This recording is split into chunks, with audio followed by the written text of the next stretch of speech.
NAMM 2013 was the goal was to introduce the Epiphone Thunderhorse guitar, which was a couple years ago. Gibson USA and myself decided to put out a guitar, a Silver Burst Explorer, and it did really well. It's just a really cool looking guitar, and it sounds really good, and I play it all the time. It's my primary recording guitar for all the Metalocalypse stuff. So so that did really well. So Epiphone said, why not put out an Epiphone guitar? I said, sure, as long as it's really, really good. And they made a really, really good guitar. So we announced that. We also went there to announce the Dethalbum 3 tablature book with Alfred Publishing. They put out the other two, and they sold really well. So so they said, again, why not put out the third? The record sold well. So it's really cool to have a project like Metalocalypse where I get to write comedy and get to make music, and then to satisfy all the nerdy music things I wanted to do as a 15-year-old who was discovering guitar.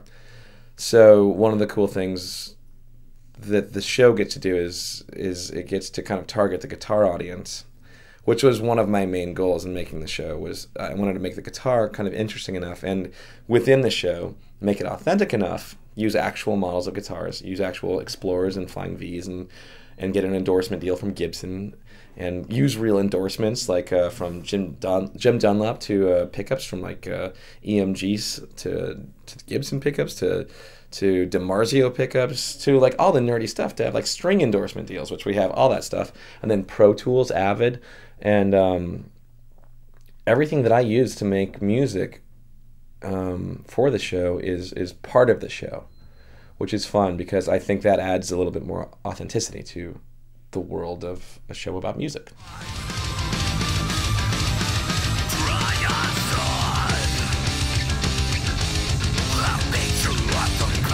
I really like going to NAMM because I'm a fan of guitars. I really and seeing cool new guitars and seeing what different companies have is inspiring, because sometimes they'll give you there's a piece of gear, they'll throw another string on a guitar and it'll go lower, and you go, oh, well, I didn't know it was going to go that low, so I have to play with that, and it'll make me creative in some way.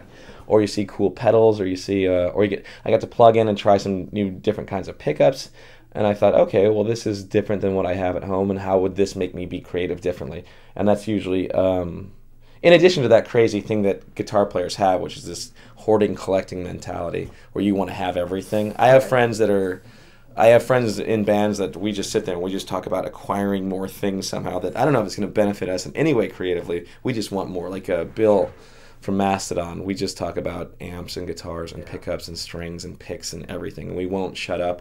And he said, did you see this? I'm going to get one. Are you going to get one? Maybe I'll get one. So let's see if we can get him to give us one. Why would we pay for it?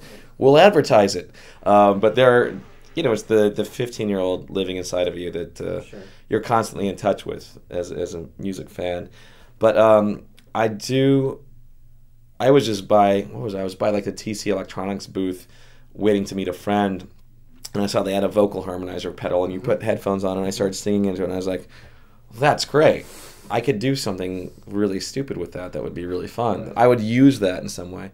That's what's great about NAMM. I mean, it's also a crazy clusterfuck, and you kind of want to leave and rock it out of there. But for me, I'm a guitar fan. It's like a person who just likes cars, and this is the new 2013 models of everything. Right. Plus, because I have I've gotten to cultivate a really nice relationship with Gibson, both personally and in a business sense.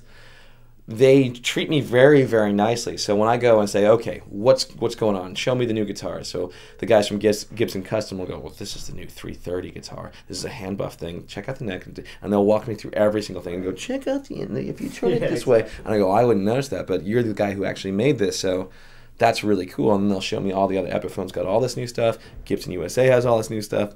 Check out this thing. We made this.